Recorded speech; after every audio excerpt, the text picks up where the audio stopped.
perkongsian pengalaman Samahat ni yang dilalui lepas dia memandikan jenazah yang disebabkan perbuatan khianat sesama manusia, atau lebih kita senang sebut di sini ialah sihir.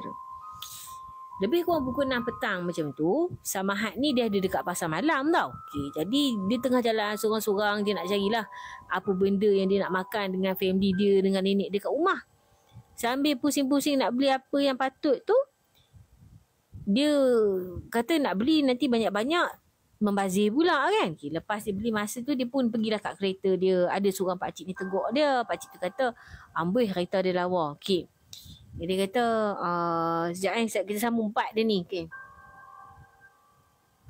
Okay.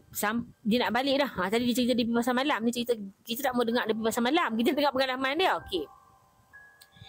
Sampai kat simpang lampu isyarat, partner Samahat ni call, kata ada jenazah nak diuruskan lepas maghrib dekat hospital.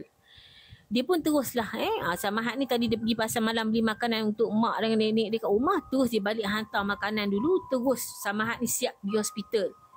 Sampai je kat hospital, ngam-ngam azan maghrib. Masa tu tengok dah ramai dah orang kat situ. Dan pada masa yang sama, Usha lah tengok kod-kod kereta partner dia ni dah sampai ke belum dekat dalam masuk kat kawasan bilik mayat tu.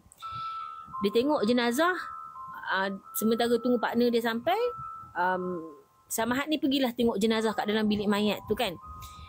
Jadi tanya dia, "Cok, nak urus dulu ke nak maghrib dulu?" Dia tanya member dia masa tu partner dia sampai kan. Partner dia kata, "Kita settle dululah jenazah ni," dia kata, "sebab waris ni nak minta nak kebumikan lepas isyak," dia kata. Jadi Samahat ni ikut aja. Okay. Bila siap segala peralatan, kapan apa semua, Samahat dengan dia punya kawan dia ni angkatlah jenazah ni dari stretcher nak letak kat tempat mandi.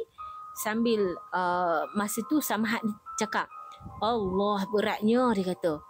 Lepas tu Samahat ni buka kain selimut jenazah tu dan dia terus dengan niat nak mandikan jenazah. Allah, berdarah lagi mulut jenazah ni. Partner kawan Samahat kata, "Aku tengok darah ni lain macam ni." Terus Samahat ambil air, jurus air dan lap darah yang ada dekat mulut tu. Aduh, member dia kata, "Uish, rasa macam ada kacau ni. Tengok jari aku ni." Kan? Jadi Samahat tengoklah. Dia tengok jari member dia tu, kawan dia tu, partner dia tu. Meremang, dia kata. Memang betul. Bila member dia lap kat darah dekat mulut jenazah tu, nampak sepihan kaca hancur kat mulut jenazah tu. "Weh, hang nak pergi mana?" Lepas tu Samahat ni kata, "Sat, aku nak panggil seorang waris dia mai tolong." Samahat keluar, panggil anak waris lelaki, anak jenazah waris ni, anak lelaki jenazah ni masuk untuk tengok keadaan jenazah. Samahat tanya, "Ni ayah abang ke?" Waris dia jawab, Ya, ni ayah saya ni." Saya kata, "Eloklah mainlah." Samahat kata, "Kita bagi mandi sama-sama," dia kata.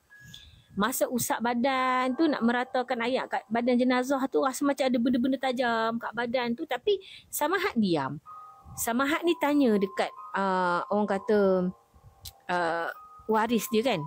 Kiranya anak jenazah ni lah, anak arwah ni kan. "Ayah ni meninggal sakit apa?" Waris jawab, "Doktor sahkan yang ayah saya ni kena TB. Sebelum ni pun duk nampak lah kerap ayah ni duk batuk darah," dia kata kan. "Malam-malam ayah mesti kena batuk darah. Terus bawa pergi hospital. Terus masa dengar aja anak arwah tu bagi tahu macam tu, Samahat auto tengok ke arah kawan dia tu, bagi isyarat mata. Kan, angguk kepala. Jadi orang faham dah ni. Okay. Lepas selesai bagi mandi apa semua, Samahat cakap dekat waris tu, "Abang boleh tunggu kat luar asat lah. Kami nak kapan jenazah ni dah siap, nanti kami panggil masuk balik." Terus waris tu keluar daripada ruangan tempat mandi tu. Waris pun buka pintu, dia pun perasan. Masa waris tu buka pintu, nampak satu kelibat hitam lintas lalu kat depan pintu, betul-betul dekat depan waris tu. Samahat buat tak tahu je. Dalam masa yang sama, badan dia dah rasa seram sejuk dah. Siapa pun rasa baca cerita ni beremang berumah ni. Okay. Masa angkat jenazah daripada tempat mandi ke stretcher tu untuk dikapankan, tadi nak angkat daripada stretcher nak tempat dimandikan rasa berat. Kali ni lain pula. Masa nak kapan ni jadi ringan pula. Samahat diamkan diri dia buat seketika sebab dia rasa macam ada benda yang kurang menyenangkan badan dia masa tu. Kawan dia perasan masa nak kapan tu ada darah keluar sikit dekat mulut arwah ni. Jadi Samahat ni ambil kapan lap kat mulut yang berdarah tu, dengan tak sengaja tengok dekat kapas tu yang ada kesan darah tu. Samahat perasan ada sepihan kaca dengan miang-miang bulu halus pun. Okay. Allahu Akbar. Kesian arwah ni, siapalah setan sangat buat kat dia macam ni nanti dia tahulah azab Allah lagi pedih daripada perbuatan dia ni. Terus kawan Samahat jawab, santau arwah ni hidup lagi ni, hang kena hati-hati ni. Terus Samahat ni baca, dia baca ayat surah Al-Baqarah ayat 137. Sambil duduk balut badan jenazah dengan kain kapan tu, dia berjaga-jagalah. Selesai apa semua, kafan apa semua, dia tolak stretcher ke ruangan menunggu. Dan dia pun panggil waris-waris arwah ni kat ruang menunggu masuk. Jadi dia pun keluar. Okay, Samahat ni keluar. Samahat kata kepada waris-waris yang nak tengok arwah ni bolehlah masuk. Semua waris kat situ masuk semua. Okay, selak kapas yang tutup muka arwah ni. Siapa yang nak cium arwah boleh mai cium. Jangan meraung-raung je lah depan arwah nah. Tiba-tiba Samahat rasa macam ada orang tepuk bahu dia dekat belakang. Sambil gelak kat belakang dia. Kita tepuk dan gelak. Nak kata waris buat memang taklah, sebab dia berdiri kat bahagian kepala arwah masa tu. Dan belakang badan dia adalah rapat ke dinding. Tiba-tiba tengkuk dia meremang, seram sejuk. Mata dia mendilau cari kawan dia kan dekat dalam ramai-ramai tu. Jadi Samahat berkata, saya minta tutup ya muka arwah ni sebab kita tak boleh lama-lama ni, sebab hari dah gelap dah ni. Yang mana tak ada wuduk pergi ambil lekas. Kawan dia pun mai cakap dekat dia. Dekat Samahat kan, imam lah dia kata.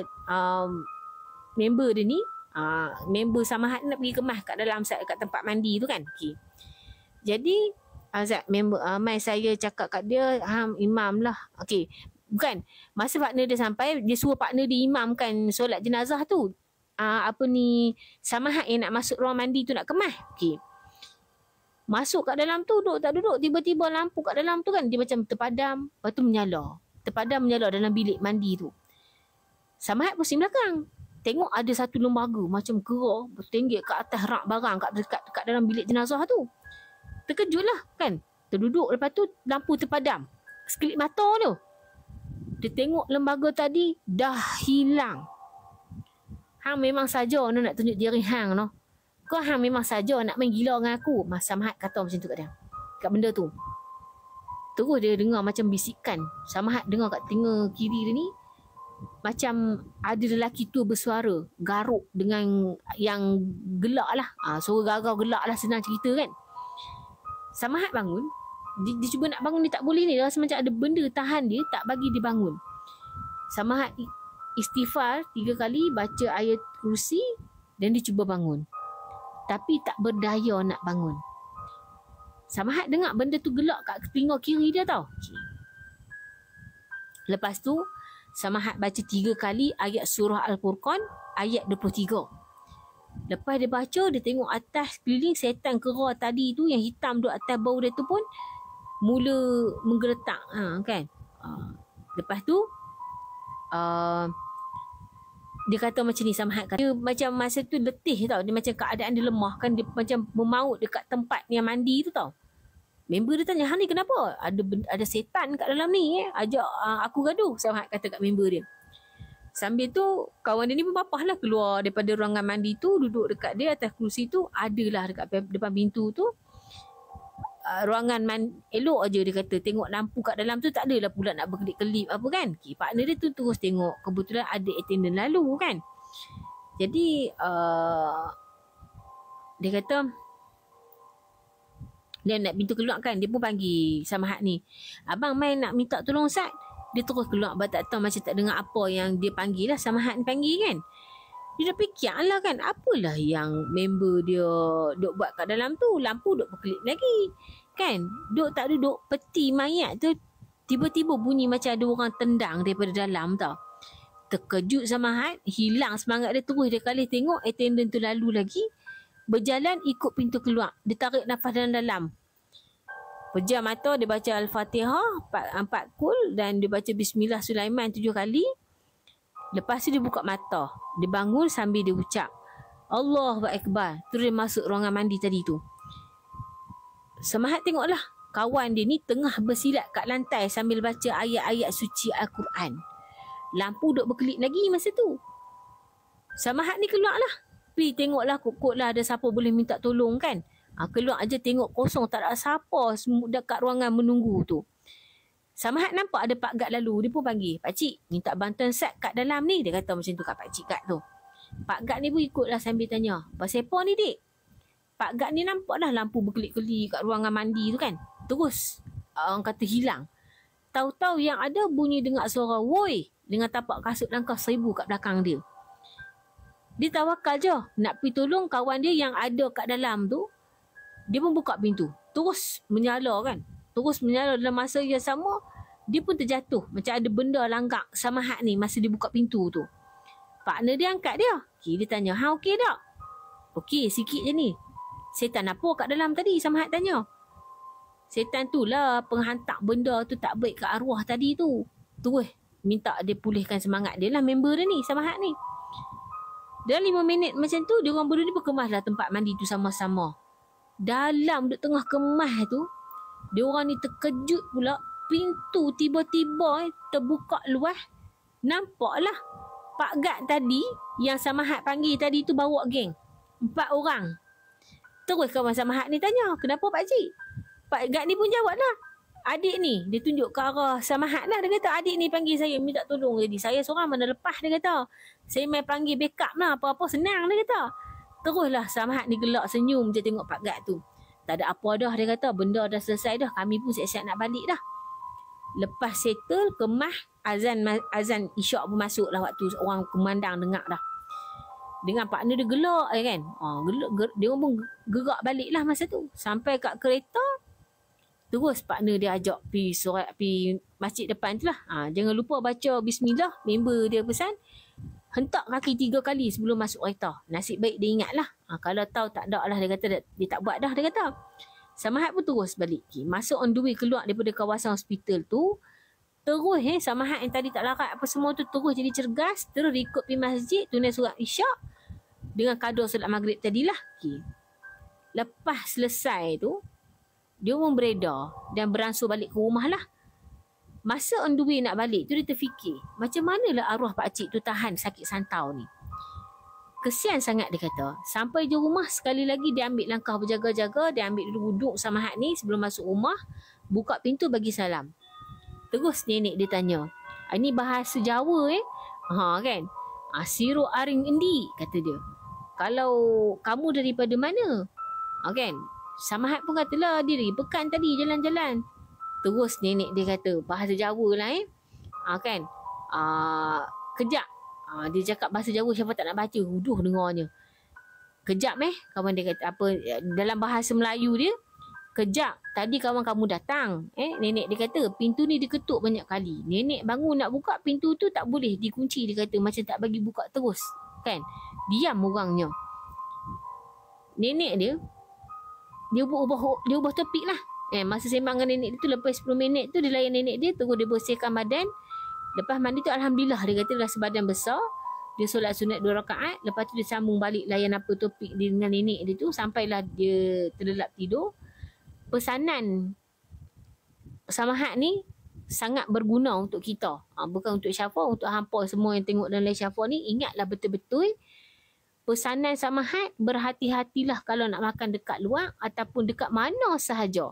Kita tak tahu benda ni daripada tuan kedai ataupun orang yang ada di sekeliling iri hati dengan kita. Lagi satu, santau ni kadang-kadang pengamal ilmu dia kena reset. Dia kena test.